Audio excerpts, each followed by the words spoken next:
தாயின் வயிற்றிலே சப்பானியாய் பிறந்த ஒரு மனிதனை கடத்தி கொண்டு வருகிறார்கள். தாயின் கர்ப்பத்திலே அவன் சப்பானியாய் பிறந்தான்.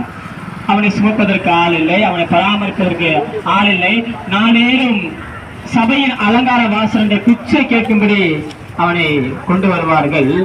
ஒரு நாள் பேதுரு வழியை கடந்து போகும் பொழுது அவனை உற்று கவனித்தார். அவனோ ஏதாகிலும் கிடைக்குமா என்று அவர்களை நோக்கி பார்த்தான்.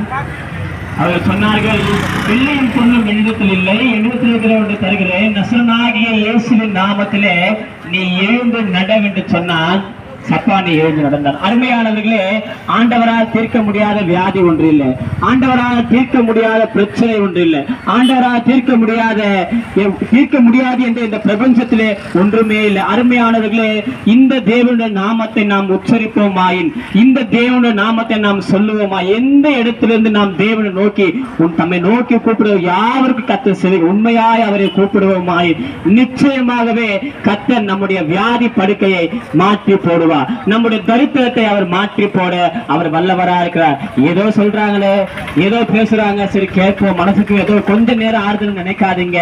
இந்த தேவனை நீங்கள் கூப்பிடுவாயில் இம்மைக்கு மாத்திரமல்ல மறுமைக்கு உண்டான சகல ஆசீர்வாதங்களை தேவன் கொடுத்து நம்மை அவர் நடத்துகிறவரா இருக்கிறார். அருமையானவர்களே, இந்த சத்தத்தை கேட்டுக் கொண்டிருக்கிற அன்பு தேவ ஜனமே, இன்றைக்கு தேவன் உங்களை நோக்கி வந்திருக்கிறார், உங்களை தேடி வந்திருக்கிறார். இந்த வடமரபாக்கத்தை கர்த்தர் நேசிக்க விதத்தினாலே இன்றைக்கு இந்த வடமரபாக்கத்தை தேடி தேவன் வந்திருக்கிறார். இந்த சத்தத்திற்கு உண்மையாய் செவிமடுப்பீர்களாய் நிச்சயமாகவே கர்த்தர் நம்முடைய வாழ்க்கையிலே பெரும் பெரும் அற்புதங்களே அதிசயங்களை செய்வார். இப்போது கூட உங்களுக்காய் ஜெபிக்கிறோம், கர்த்தர் அற்புதங்களை செய்வார்.